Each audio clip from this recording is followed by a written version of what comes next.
At a family party, my daughter shoved me in a rage. "You weren't invited, you stink." But what I did next brought everyone to their knees. Some wounds hurt more than any physical blow. Today, I'm going to tell you something I never thought I'd share. And if you, for just a second, feel like this sounds familiar, I just ask that you leave a like and subscribe. It will help me to keep unburdening myself. My name is Eleanor Ross. I'm 61 years old, and I live in the Boyle Heights neighborhood of Los Angeles. My hands are marked by decades of work. Every wrinkle tells the story of a life dedicated to others. Every callus is a testament to sacrifices no one sees. For 38 years, I've been cleaning other people's houses, waking up at 5 every morning to take 2 buses to the most elegant parts of the city. This morning, like every other, I looked at myself in the mirror of the small bathroom in my little stucco house. My reflection showed a tired woman, with gray hair pulled back in the same old bun, wearing the same navy blue skirt I've worn for the last 5 years. My eyes, though weary, still shone with the hope of a mother who never stopped loving. But today was different. Today was the 60th birthday party for my ex-husband, Ron, and for the first time in years, I had allowed myself to get excited about the possibility of being there. Not as the woman who once shared his bed, but as the mother of his daughter, as someone who was part of that family for 25 years. Since 6 in the morning, I had been baking a German chocolate cake, my mother-in-law's recipe that Ron loved so much. My hands trembled a little as I mixed the batter, not from age, but from nerves. Maybe Jessica will be happy to see me, I thought as I decorated the cake with fresh pecans. Maybe this will be the moment we can be a family again. How naive I was. I put on my Sunday dress, the light blue one with little flowers that my daughter had given me 3 years ago for Mother's Day. It was the only one I had without bleach stains or visible wear. I straightened my hair with the old flat iron one of my employers gave me, and I even put on the fake pearl earrings I saved for special occasions. The Magnolia Ballroom was in Santa Monica, an elegant place I could never have afforded on my salary. When I arrived, carrying my cake wrapped in aluminum foil, I felt every eye in the room on me. The guests were wealthy people, entrepreneurs, doctors, lawyers. Women in dresses that cost more than my salary for 3 months. Men with watches that glittered under the ballroom lights. And there she was, my Jessica. At 35, my daughter had become a beautiful woman. Her nude-colored dress, her perfectly waved blonde dyed hair, her flawless makeup. She looked like a princess. She was everything I had dreamed she would be. Elegant, successful, admired. But when her eyes met mine, what I saw wasn't love. It was shame, contempt, disgust. She walked toward me with firm steps, her heels clicking on the ballroom's marble floor, her face twisted into a grimace I will never forget. "You?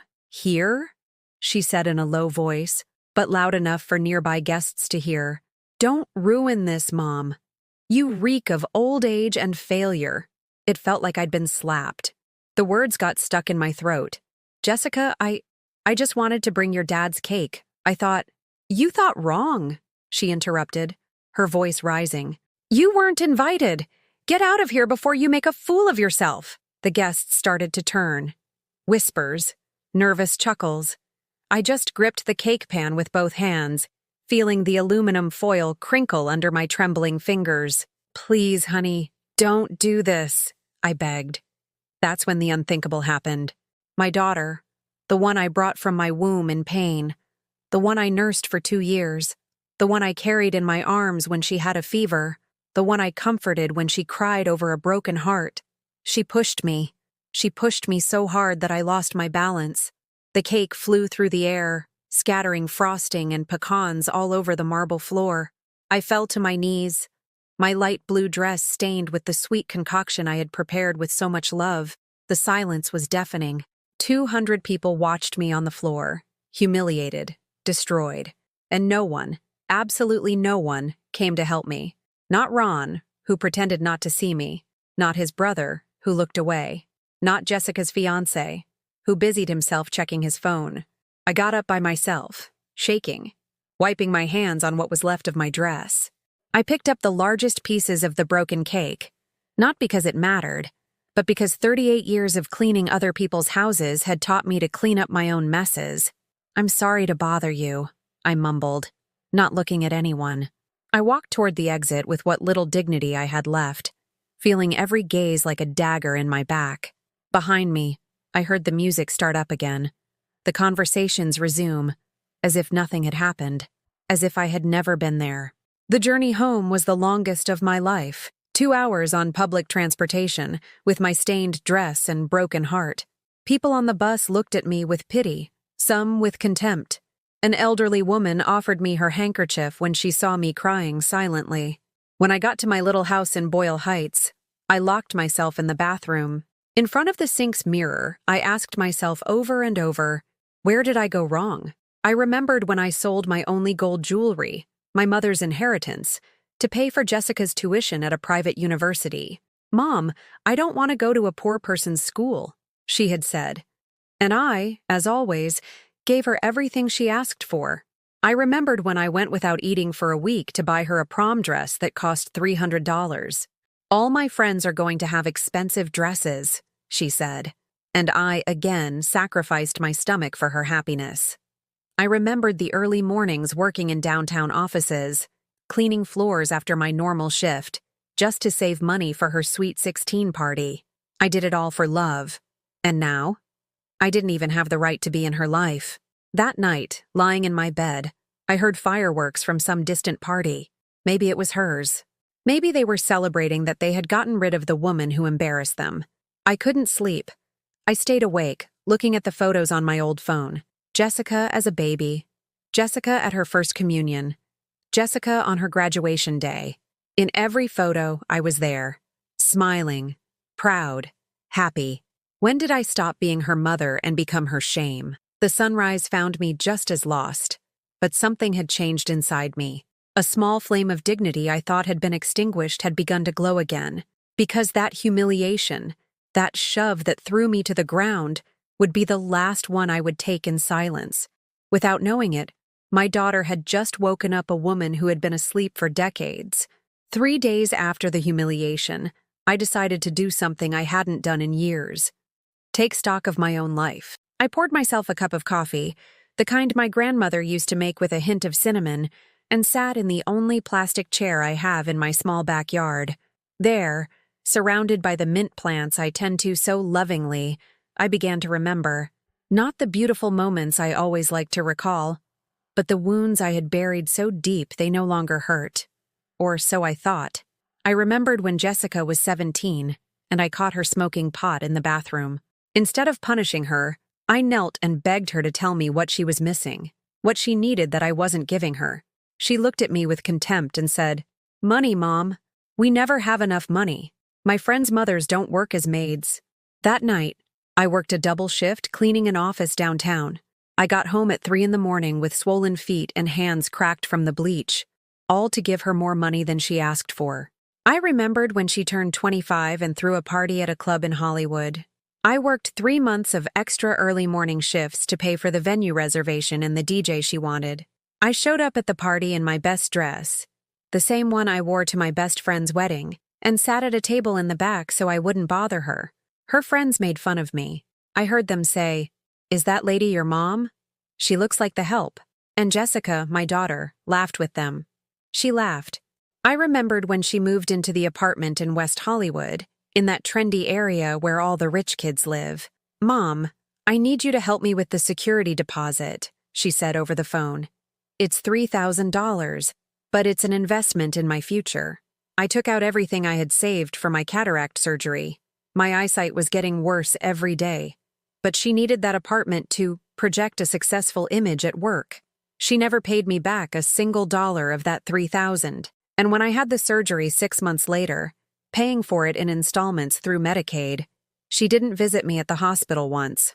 "I'm swamped with work, Ma, but I'll send you a bouquet of flowers." The flowers never came. Every memory was like opening an infected wound. It hurt, but I needed to drain all the emotional poison that had been festering inside me for years. My coffee grew cold in my hands as I kept remembering. The time she was ashamed of me in front of her architect boyfriend. The time she changed the subject when I asked why she didn't call me as much anymore.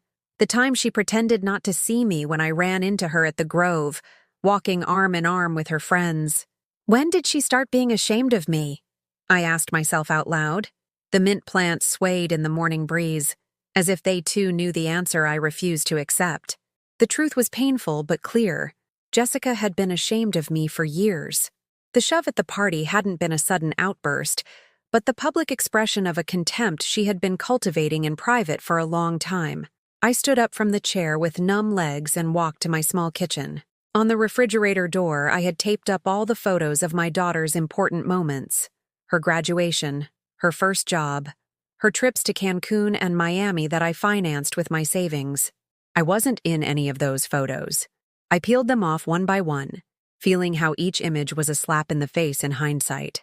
How had I been so blind? How had I mistaken my unconditional love for her occasional tolerance? I put the photos in a shoebox, along with the letters I wrote for her birthdays that I never gave her because it was embarrassing to get handwritten letters. Everything I had kept as treasures of our mother-daughter love turned out to be evidence of my own foolishness. That afternoon, I decided to do something I hadn't done since I was 20. Go for a walk alone with no destination. I put on my most comfortable sneakers and walked the streets of my neighborhood, really looking around for the first time in decades. I saw Mrs. Carmen, my 70-year-old neighbor, playing Uno with her grandkids on her porch. They fought over who got to sit next to her, gave her spontaneous kisses, asked her to tell them stories. Her eyes shone with pure happiness. I saw Mr. Aurelio, the retired carpenter, teaching his 15-year-old grandson how to use a power drill. The boy listened intently, asked questions, treated him with genuine respect. When they finished, they hugged like partners. When was the last time Jessica had hugged me without it feeling like an obligation? When was the last time she had asked me how I was, how I felt, what I needed? I couldn't remember. I returned home as the sun began to set, with a certainty that hurt, but that I could no longer deny. I had confused giving love with buying love. I had confused being a mother with being a provider. I had confused sacrifice with affection. That night, for the first time in 38 years, I didn't iron my work uniform for the next day. I sat on my bed, looking at my hands marked by decades of serving others, and I asked myself, when was the last time someone served me? The answer hurt more than the shove. Never. I had always been the one serving, the one giving, the one sacrificing, and everyone, starting with my daughter, had taken it for granted, as something they were owed for the simple fact of existing. But that night, something changed forever inside me. A voice that had been silent for decades began to whisper, "Enough, Eleanor. Enough." I didn't know what I was going to do with that voice, but I knew I couldn't ignore it any longer.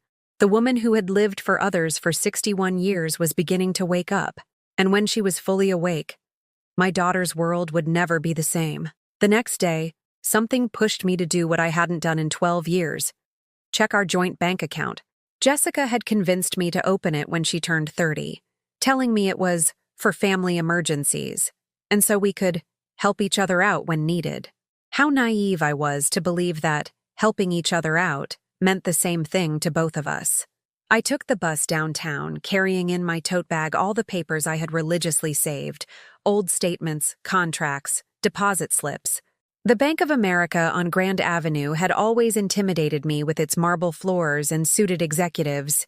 But that morning, I walked in with a determination I didn't even recognize in myself. The teller who helped me was a young woman, Jessica's age, with perfect nails and a practiced smile. At first, she treated me with that condescending courtesy reserved for clients who clearly don't have much money. "Good morning, ma'am. How can we help you?" "I want to review the transactions on my joint account for the last 6 months," I said, handing her my worn-out debit card. While she typed on her computer, I watched the activity in the bank.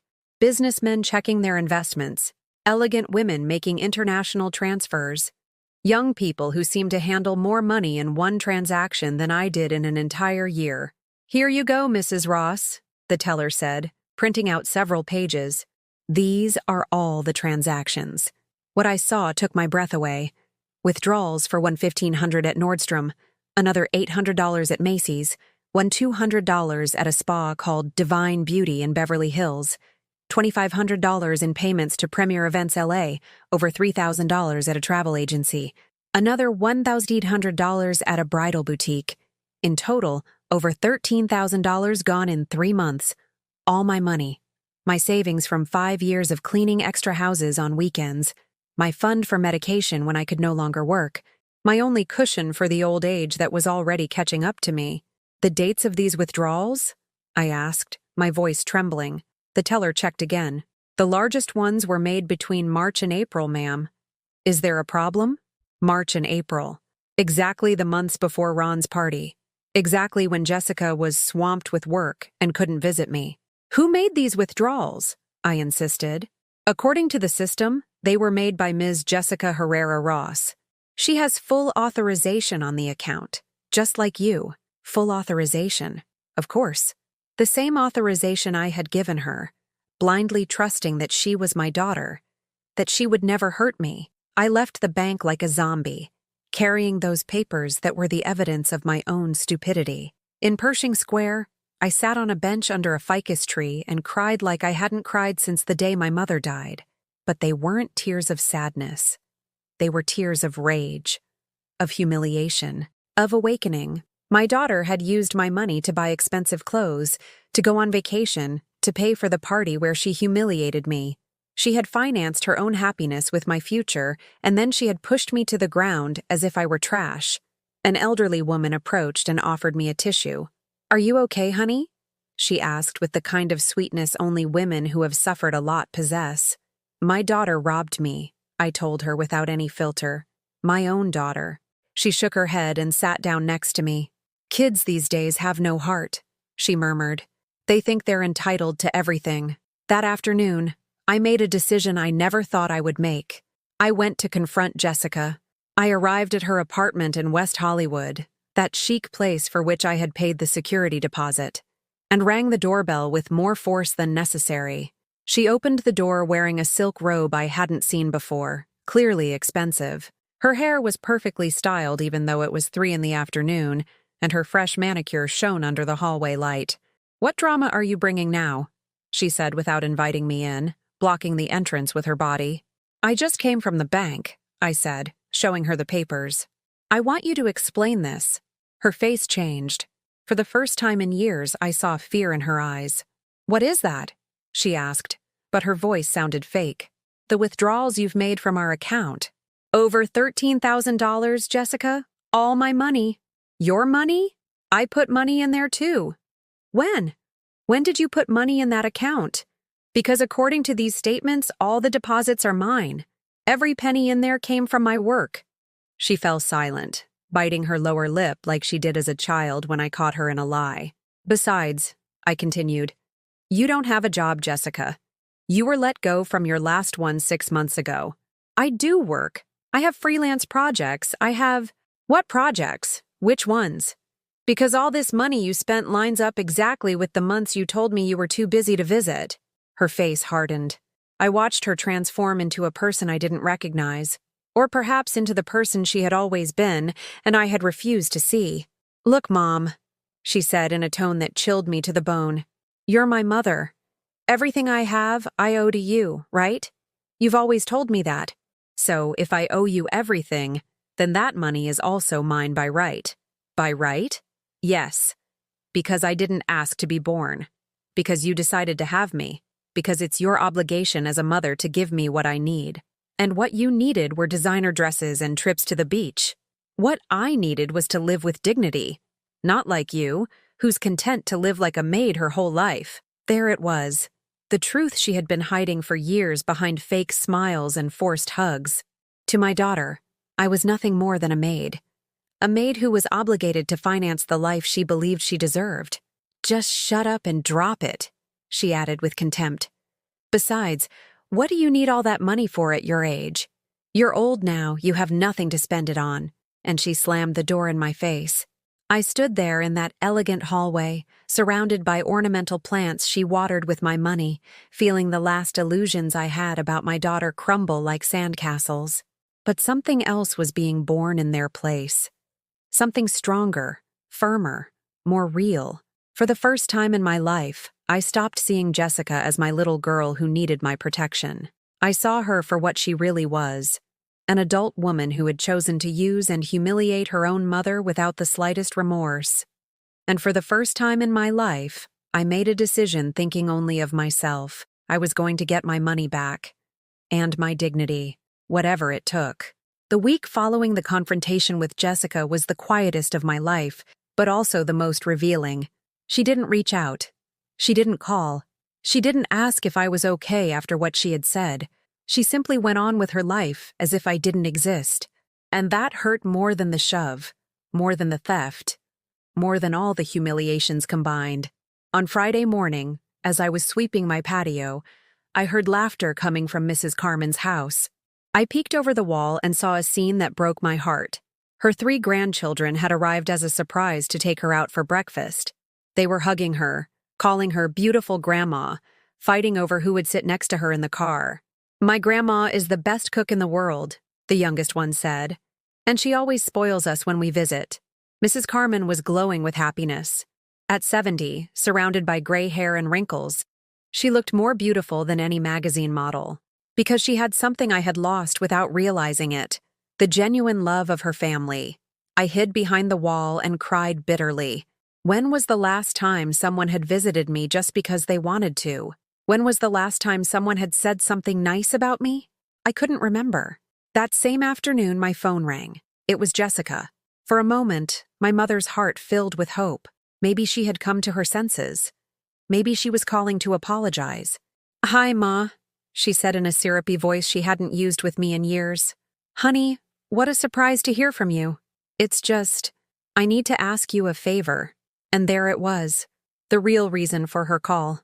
There was always a reason. "What do you need?"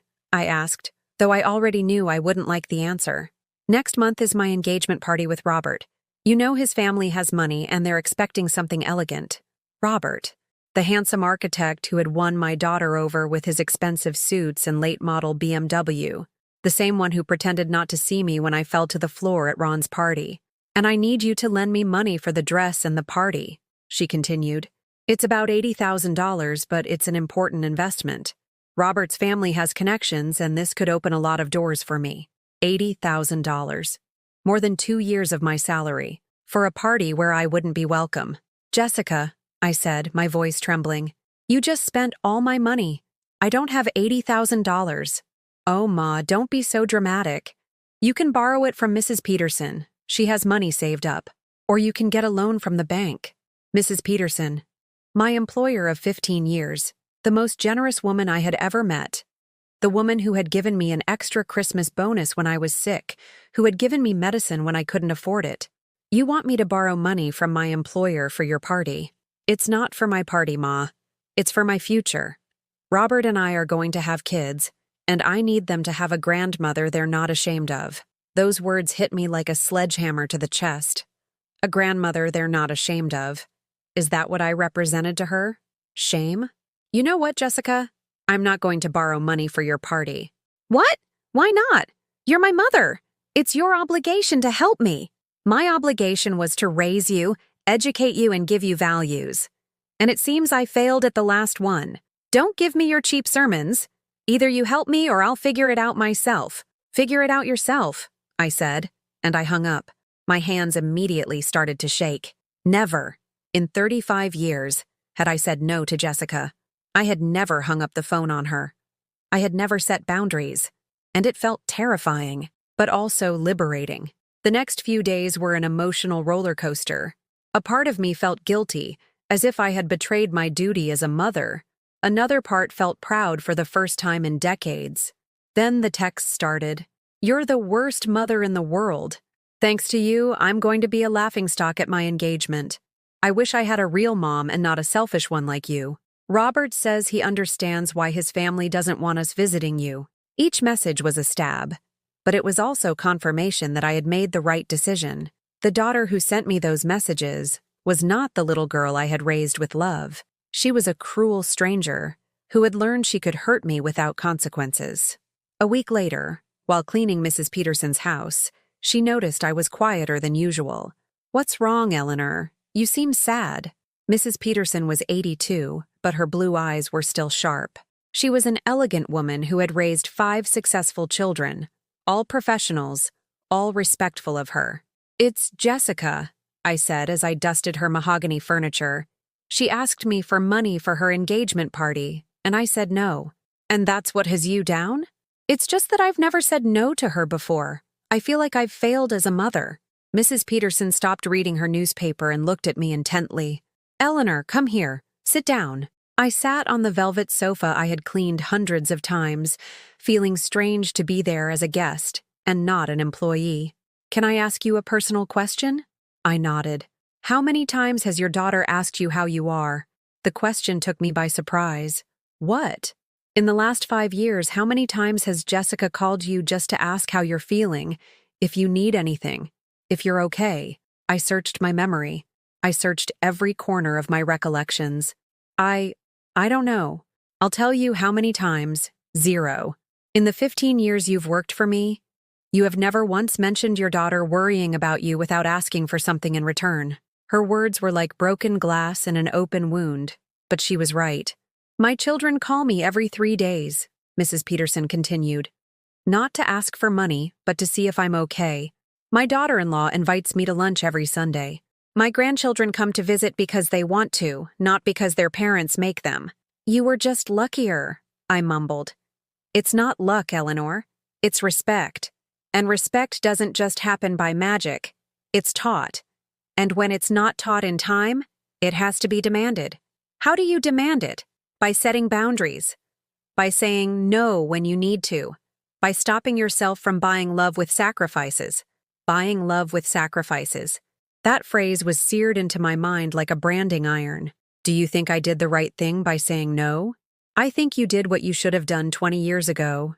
That night, in my quiet little house, I reflected on Mrs. Peterson's words. I had spent decades confusing motherly love with total compliance.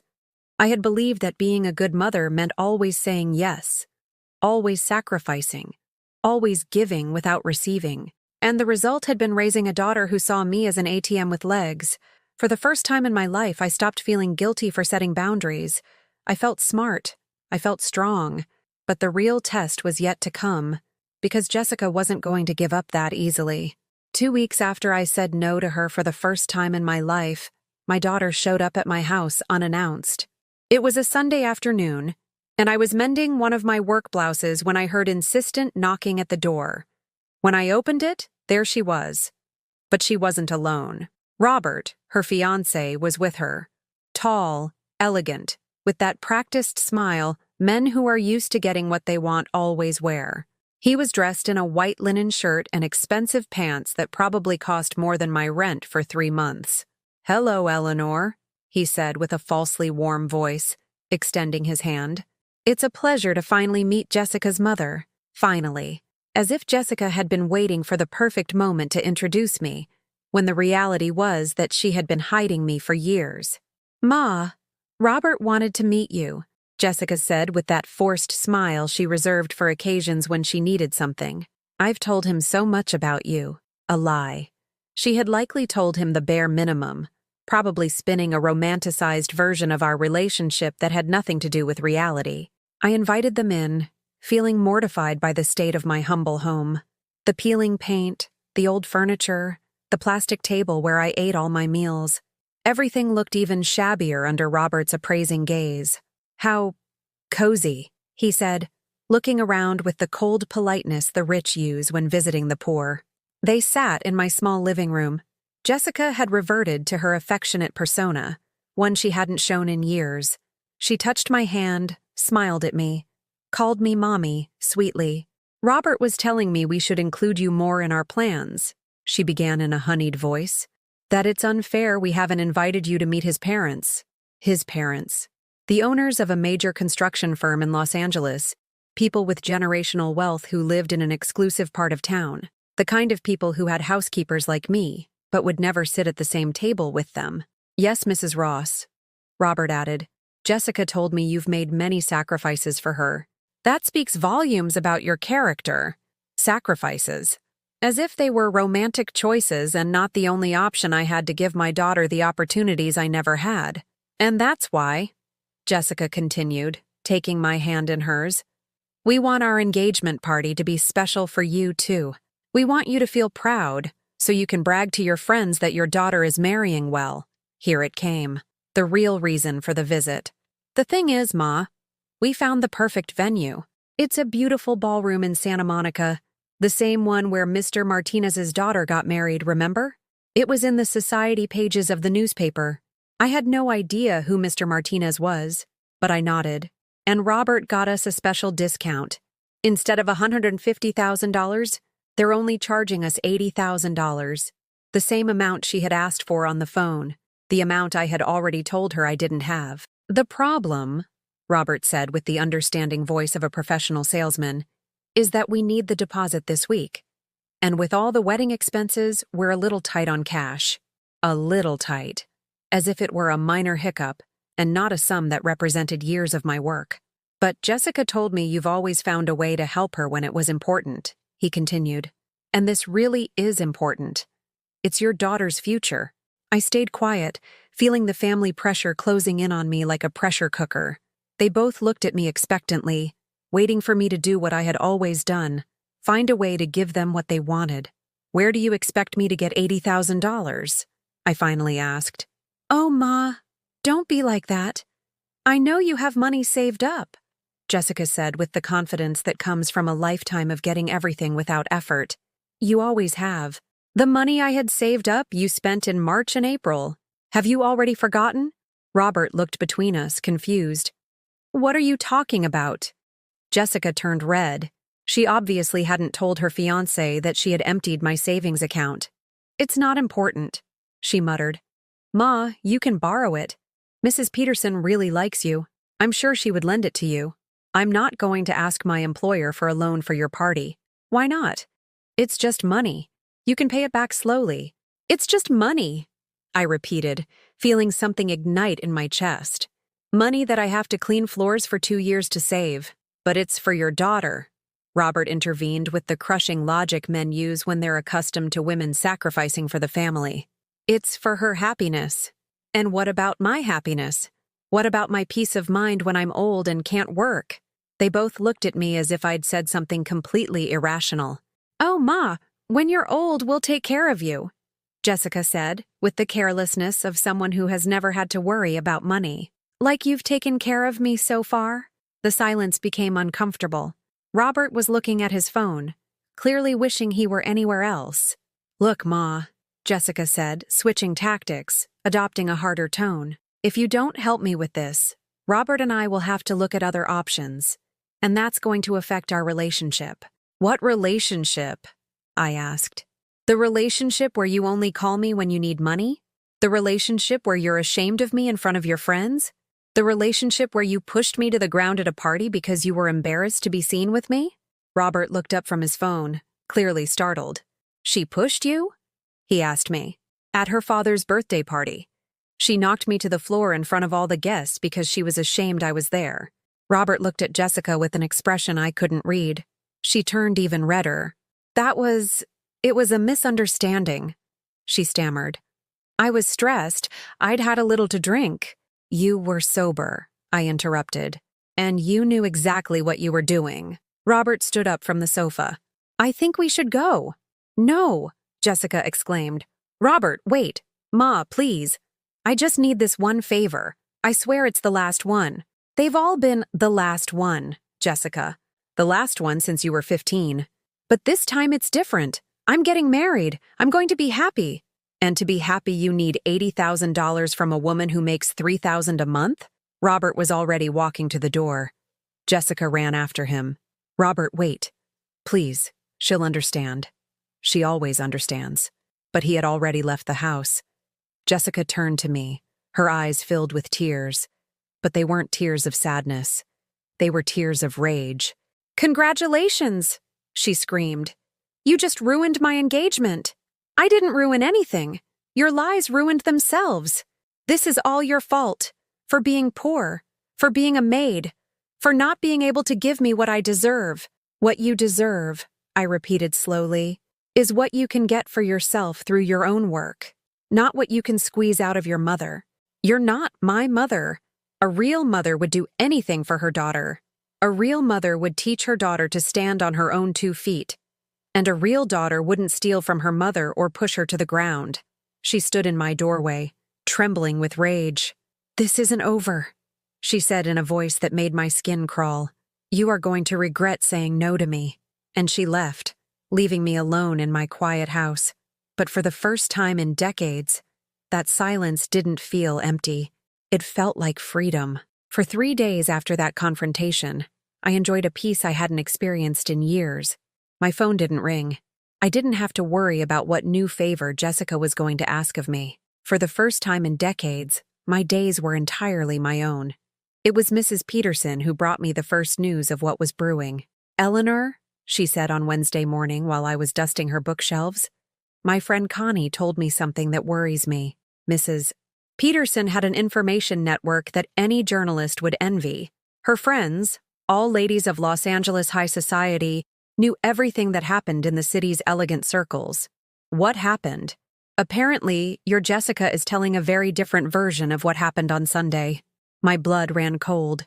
"What is she saying?" "That you have a lot of money saved up, but you've become greedy in your old age.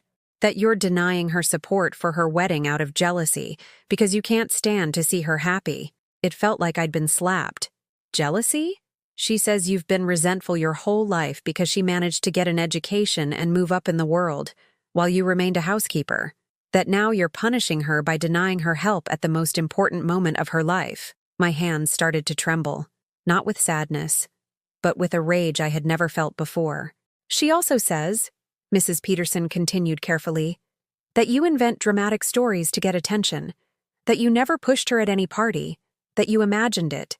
"That I imagined it?" "There's more, Eleanor. She says you're starting to show signs of mental decline, that you confuse things, that you invent situations that never happened." My world came crashing down. My own daughter was destroying my reputation, painting me as a crazy, stingy old woman who invented abuse to play the victim. "Who's believing her?" Mrs. Peterson sighed. "People who don't know you. Unfortunately, it's easier to believe that an older mother is exaggerating than to believe a young daughter can be so cruel." That afternoon, I went to the Grand Central Market to buy vegetables for the week. Mr. Joaquin, the vendor who had known me for 15 years, greeted me with less warmth than usual. "How are you, Eleanor?" "Fine, Mr. Joaquin. How are the tomatoes today?" "They're fine." He was quiet for a moment, weighing the tomatoes with more concentration than necessary. "Hey, ma'am. Is it true your daughter is getting married?"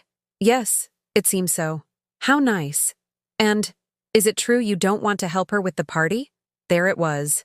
The gossip had already reached the market. "It's complicated, Mr. Joaquin." "Well, yeah, one understands that money is tight. But when it's for your kids..." He left the sentence hanging, the way people do when they want to give advice without seeming nosy. "Did someone tell you something specific?" "Well, your daughter was here yesterday with some elegant young lady, buying things for a gathering. And, well, I couldn't help but overhear when she told her that you had changed a lot lately, that you weren't the same as before. The elegant young lady was surely one of her high society friends. Jessica was taking her smear campaign to every place where I was known. Mr. Joaquin, do I seem different to you?"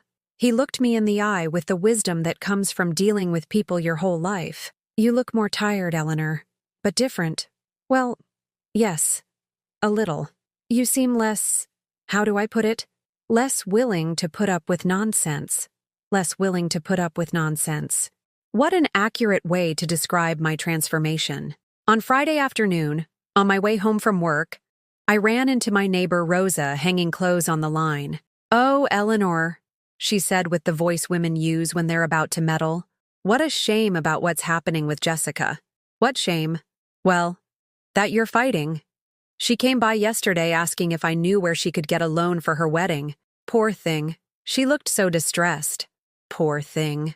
My 35-year-old daughter, who had never worked a full day in her life, who had spent my savings on whims, was the poor thing. And what did you tell her?" "Well, that she should talk to you, that mothers always forgive. But she told me that you've been very strange lately, that you've become very hard." Hard. Another word that was becoming common in people's descriptions of me. "Rosa, Do I seem strange to you? Well, you do seem more serious. Less, I don't know, less of a pushover, but not strange, just different. That night, lying in my bed, I analyzed the situation. Jessica had launched a systematic campaign to destroy my image. She was painting me as an unnatural, greedy mother, possibly with mental problems, all to justify my refusal to finance her life of luxury. And the most painful part was that some people were believing her. Early Saturday, my phone rang. It was a number I didn't recognize. Mrs. Eleanor Ross? Yes, who is this?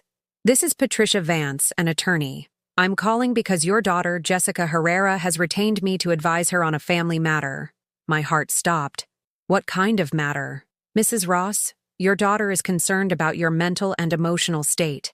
She has informed me that you have had episodes of confusion, that you invent situations that did not occur, and that you are showing signs of what could be considered an inability to manage your finances responsibly. Inability? Specifically, she tells me that you have made false accusations against her, claiming that she stole money when in fact they were authorized expenses from a shared account. She also informs me that you are denying her financial support for basic needs, which could be interpreted as an impairment in your judgment. I couldn't believe what I was hearing. My daughter had hired a lawyer to have me declared mentally incompetent. What do you want from me? For now, nothing. I just wanted to inform you that we are documenting these behaviors. If the situation continues, we may be forced to request a psychological evaluation and, if necessary, initiate conservatorship proceedings to protect both your assets and your well-being. Conservatorship. Taking away my legal ability to manage my own affairs. Officially making me a person incapable of making decisions. Did my daughter tell you that I work every day, that I manage my own home, pay my bills, and have never had any issues with my memory? Ma'am, cognitive decline can be gradual and selective. The fact that you are functional in some areas does not mean you are not having problems in others. I hung up the phone with trembling hands. My own daughter had declared war on me. She was not only destroying my reputation socially, but she was also trying to strip me of my legal rights. All because I had said no. I sat in my kitchen, surrounded by the silence of my house, and made the most important decision of my life. If Jessica wanted a war, she was going to get one. But this time, I was going to play to win, too. I picked up my phone and dialed Mrs. Peterson's number. Mrs. Peterson? It's Eleanor. I need to ask you a very big favor. Tell me, dear. Do you know a good lawyer? Because I think I'm going to need one. It was time for Jessica to learn that her mother was not the helpless victim she had believed her to be for 35 years. It was time for her to find out who Eleanor Ross really was when she stopped pretending everything was fine. On Monday morning, I showed up at the office of Mr. Armando Delgado, recommended by Mrs. Peterson as the best lawyer she knows for tough cases. His office was in a historic building downtown, one of those old places that have seen generations of injustice and revenge. Mr. Delgado was a man in his 50s, with distinguished gray hair and eyes that had seen it all. He greeted me with the professional courtesy that expensive lawyers reserve for clients who pay in cash. Mrs. Ross, Mrs. Peterson gave me a brief overview of your situation. Please, tell me in detail what's happening. I told him everything, from the shove at the party to the call from the lawyer, Patricia Vance. I didn't omit a single detail, a single humiliation, a single stolen cent. Do you have documents to prove the unauthorized withdrawals? I took all the papers I had religiously saved from my bag. Bank statements, account opening agreements, my deposit slips. The lawyer reviewed them with the focus of a surgeon studying an X-ray. Indeed, all the deposits are yours. The withdrawals are electronically signed by your daughter, but without your specific authorization for those amounts. Is that enough? For a civil suit for misappropriation of funds? Yes. But I'm more interested in this conservatorship threat they're throwing at you. Is it possible for them to succeed? Look, Mrs. Ross, conservatorship proceedings are complicated. They need to prove severe mental incapacity, which you obviously do not have. But the problem is they can create enough legal noise to make your life difficult for months. He leaned back in his chair, thoughtful. What do you want to achieve? Just get your money back? Or do you want your daughter to learn a permanent lesson? I want her to never dare to humiliate me again. And I want people to know who she really is. Then we'll do both. We will countersue for misuse of funds, and we will document all the psychological abuse. But I warn you, your daughter will escalate this. It's going to get ugly. It's already ugly, Mr. Delgado. Now it's just my turn to get ugly back. I left the office with a strange feeling in my chest. For the first time in my life, I wasn't asking for help out of charity or begging for favors. I was hiring professional services to defend myself. It was a sense of power I had never experienced before. That same afternoon, the lawyer called with news. Mrs. Ross? I just received a very interesting call from Ms. Vance. What did she want? Apparently, your daughter wants to propose a settlement. What kind of settlement? That you drop any intention of suing her for the funds, and she drops the threat of conservatorship. A clean slate, you each go your own way. And what do you think? I think they're scared. They didn't expect you to react legally. They want to shut this down before it goes public. Can it go public? Ma'am, in these types of cases, information gets out. Courthouses are places where people talk. Lawsuits become public record. If your daughter is really trying to marry an architect from a good family, a legal scandal is not in her best interest. For the first time in weeks, I smiled. Tell them no. If she wanted a settlement, she should have thought about that before threatening me with conservatorship. Are you sure? This will escalate. I'm sure. On Wednesday, while cleaning Mrs. Peterson's house, she greeted me with a smile I hadn't seen in years. Eleanor, my friend Connie is furious. Why? Because her daughter-in-law, Ms. Vance, showed up at her house yesterday in hysterics, begging her to intervene with you. It turned out that the lawyer Jessica had hired was the daughter-in-law of one of Mrs. Peterson's best friends. The world of Los Angeles high society was smaller than I had imagined. What did you tell her? I told her that as far as I was concerned, they could both go to hell, that a woman who threatens her own mother with conservatorship deserves no defense. And what did the lawyer say? That the case was more complicated than it seemed, that your daughter had lied to her about several important things. What important things? I wondered. The answer came on Friday in the form of a second call from Mr. Delgado. Mrs. Ross, I need you to come to my office as soon as possible. I have some information you'll find interesting. I arrived at his office with my heart racing. The lawyer had several new papers on his desk. Ms. Vance came to see me this morning. She wants to withdraw from the case. Why? Because she discovered your daughter lied to her about several fundamental things. First, she claims you have mental decline, but when she requested work references, Mrs. Peterson and 3 other employers confirmed that you are completely competent. What else? Second, she claims you mistreated her and never helped her. But when they reviewed your bank statements, they found constant transfers for years. Transfers totaling over $40,000 in the last 5 years. $40,000. I hadn't even done the full math myself. Third, she claims you made up the story about being pushed at the party. But there's a video. Or what do you mean there's a video? Apparently, one of the guests was live streaming on Instagram when it happened. The video clearly shows your daughter shoving you and you falling to the floor. My heart stopped. That video exists? Not only does it exist, ma'am, it went viral last week. Someone uploaded it to TikTok with the title, "Rich Daughter Humiliates Her Working-Class Mom." It has over 2 million views. I couldn't breathe. 2 million? Ms. Vance told me your daughter is desperate. Apparently, the video reached the architect boyfriend's family.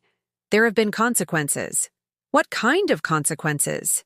The engagement is off. The young man broke up with her publicly, stating he couldn't marry someone capable of treating their own mother that way. My world turned upside down.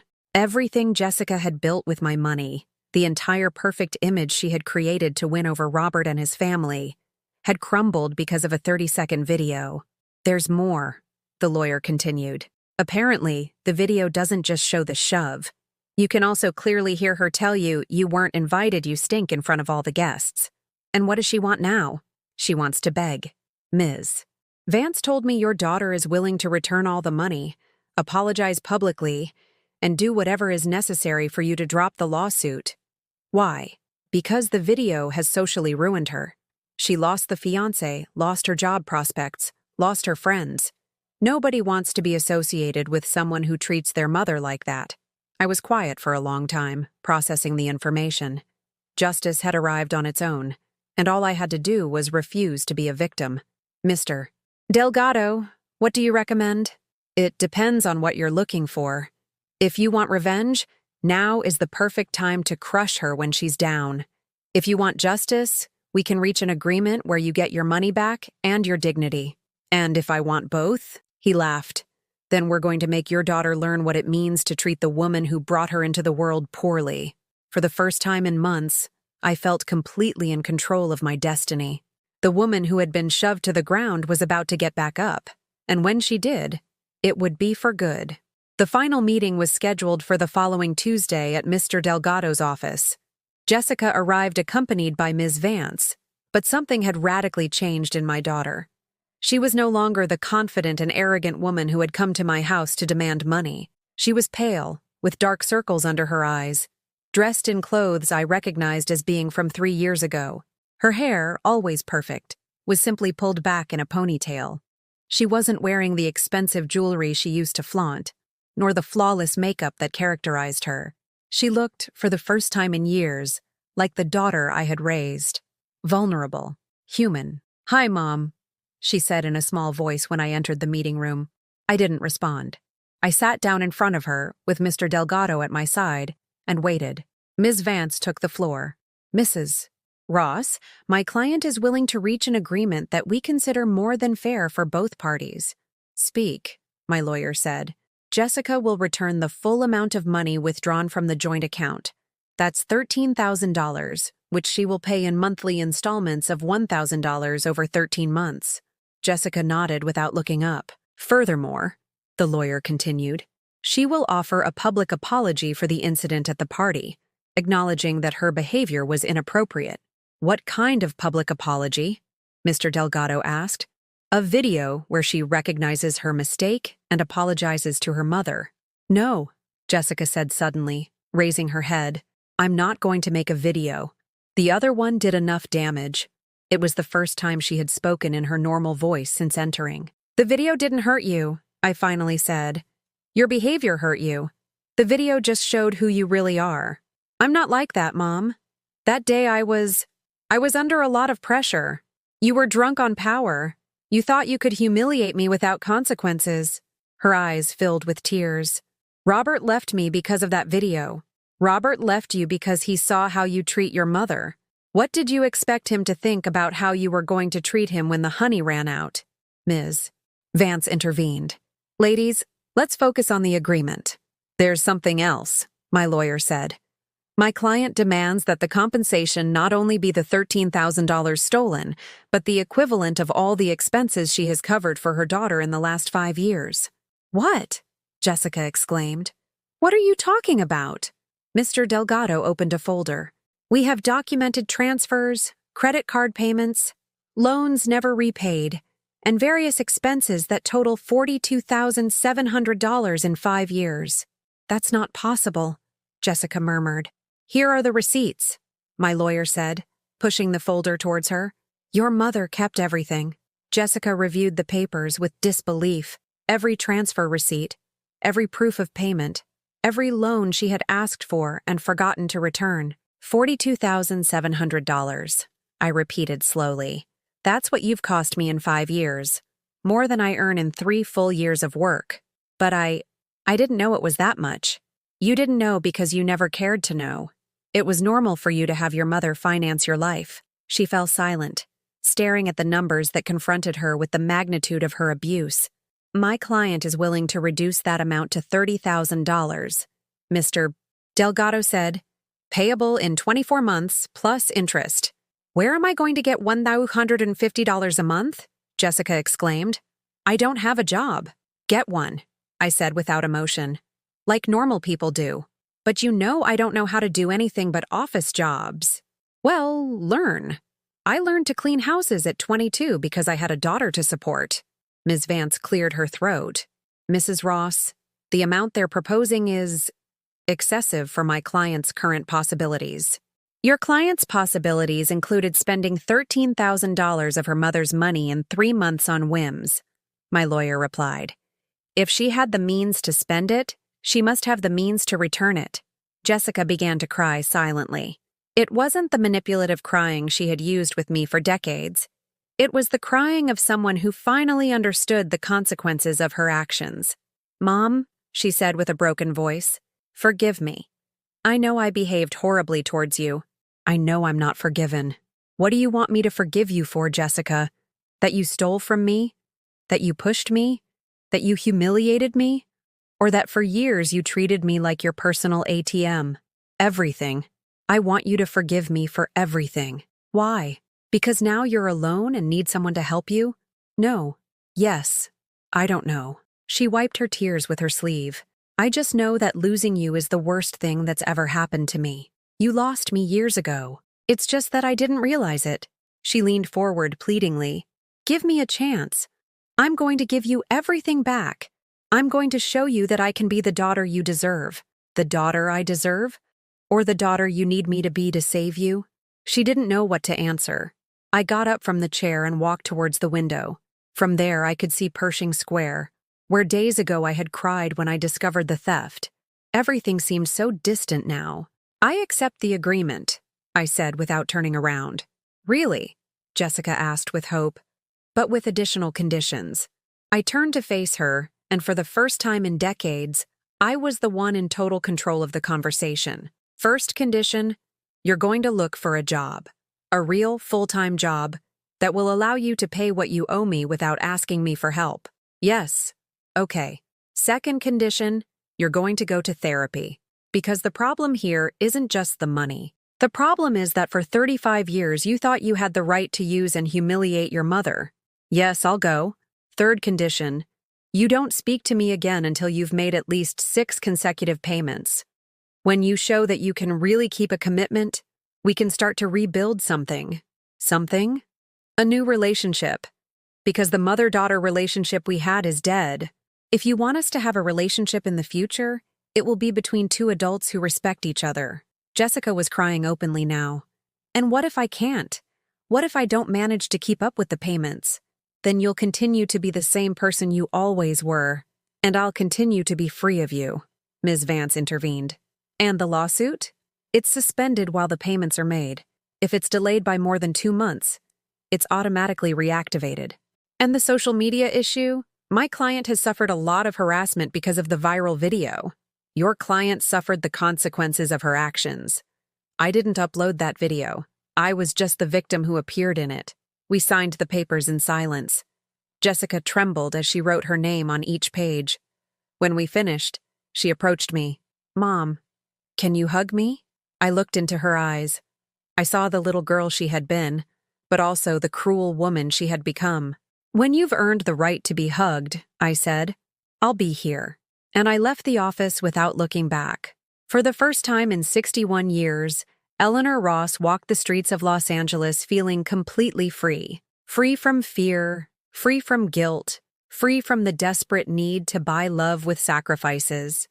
My daughter would have to learn to value me, or she would have to learn to live without me. And for the first time in my life, both options seemed perfectly acceptable to me. 6 months after that day in the office, my life had changed in ways I had never imagined possible.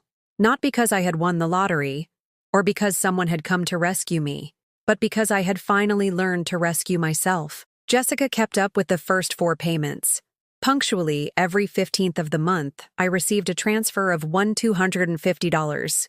But more important than the money was what it represented. My daughter working for the first time in her adult life. She got a job at a department store downtown, selling clothes. It wasn't the glamorous job she had dreamed of, but it was honest.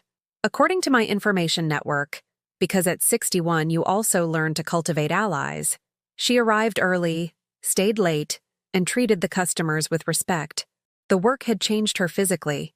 Her hands, once soft like a princess, now showed the first calluses. Her feet, accustomed only to designer heels, had learned to withstand 8 hours a day in comfortable shoes.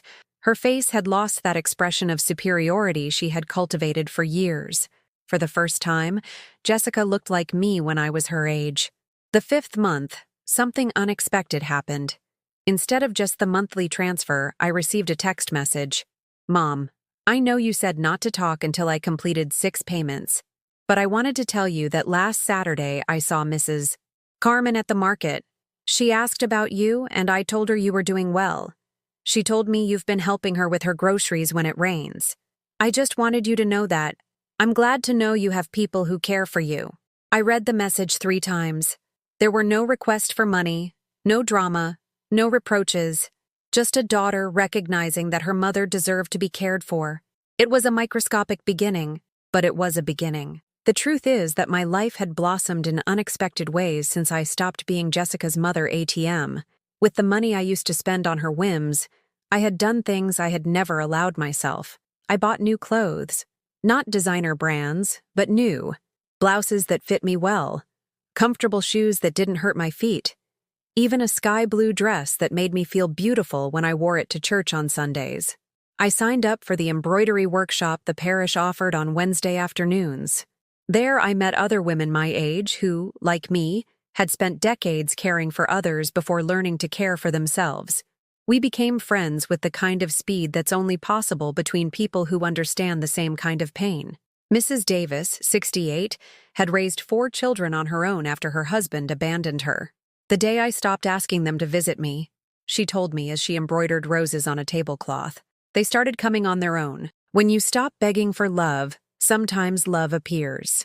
Linda, 59, had worked her whole life to support an alcoholic brother who died without ever thanking her. What hurts me the most, she confided to me one afternoon, isn't that he died, but that he died without me being able to enjoy a single day of my own life. Carolyn, the youngest of the group at 55, had spent all her savings on her husband's cancer treatments, only for him to leave her for a younger woman as soon as he recovered. But you know what? She told me while threading a needle. Now I'm happier alone than I was in 20 years of marriage. These women became my new family. The family you choose, not the one you're born into. The family that respects you because they know you, not the one that tolerates you because they owe you something. One Friday afternoon, 3 months after Jessica's last payment, I received a call I wasn't expecting. Mrs. Ross, this is Robert Miller. Robert, my daughter's ex-fiancé. Hi, Robert. How are you? Fine, thanks. I'm calling because, well, this is going to sound strange, but I wanted to apologize. Apologize for what? For not helping you when Jessica pushed you at the party. For pretending I didn't see you fall. For not intervening when my girlfriend was being cruel to you. I was silent, processing this unexpected apology. You see, Robert continued, after I broke up with Jessica, I started to reflect on many things. I realized that I also have a 62-year-old mother, and if someone treated her the way Jessica treated you, I'd be furious. Why are you calling me to tell me this? Because I want you to know that not all young men are like I was that day. And because I want you to know that a woman like you, who worked her whole life to give her daughter opportunities, deserves respect. Thank you, Robert. I also wanted to tell you that Jessica has changed a lot. I don't know if you care to know, but she has changed. How has she changed? She talks about you differently. No longer with shame, but with, I don't know, with guilt, but also with something that could be respect. After I hung up, I thought about that conversation. Robert had grown enough to recognize his cowardice. Could it be possible that Jessica was growing as well? The answer came a week later, in the form of a visit I wasn't expecting. It was Saturday morning, and I was watering my mint plants when I heard footsteps in the hallway. When I looked up, there was Jessica, but not the arrogant Jessica of before, nor the defeated Jessica from the office. This was a version I had never seen, humble, but not humiliated, calm, but not resigned. Hi, Mom, she said from the patio door. Hi, can I come in? Is this your 7th payment already? It's the 7th, actually. She was right. I had lost count because I was no longer waiting for her money. Come in. She sat in the plastic chair where I drank my coffee every morning. She was holding a small bag. I brought you something, she said. I took out of the bag a hand-painted ceramic mug with small flowers and my name written in gold. I made it at a ceramics workshop I take on Saturdays, she explained. I thought, I thought you'd like to have a pretty mug for your morning coffee. It was beautiful, delicate but strong, decorated with care and genuine affection. Since when have you been taking ceramics workshops? Since I started working. I have Saturdays off and, I don't know. I needed to do something with my hands. Something that was just mine. I really looked at her for the first time in months. She looked different, more real, more human. How has work been going? It's hard. My feet hurt. My legs hurt. The customers are sometimes rude, but... She paused for a moment. But it's my money. The first money I'm earning on my own. Do you like it? I like knowing I can do it. I like not having to ask anyone for money. We were silent for a while, each lost in our thoughts. Mom, she finally said, I know I don't have the right to ask you this, but do you think you can ever forgive me? I already forgave you, Jessica. Really. I forgave you the day I stopped waiting for you. I forgave you when I understood that love isn't begged for, it's earned. Does that mean we can go back to how things were before? No. Back to before? Never. But maybe we can be something better. Her face lit up. What would be better? Two adult women who choose each other. Not because they're family, but because they truly value each other. I'd like that. Me too. For the first time in years, we smiled at each other genuinely. Because sometimes, when you hit rock bottom, the only possible direction is upwards. And sometimes, to save a relationship, you first have to be willing to lose it.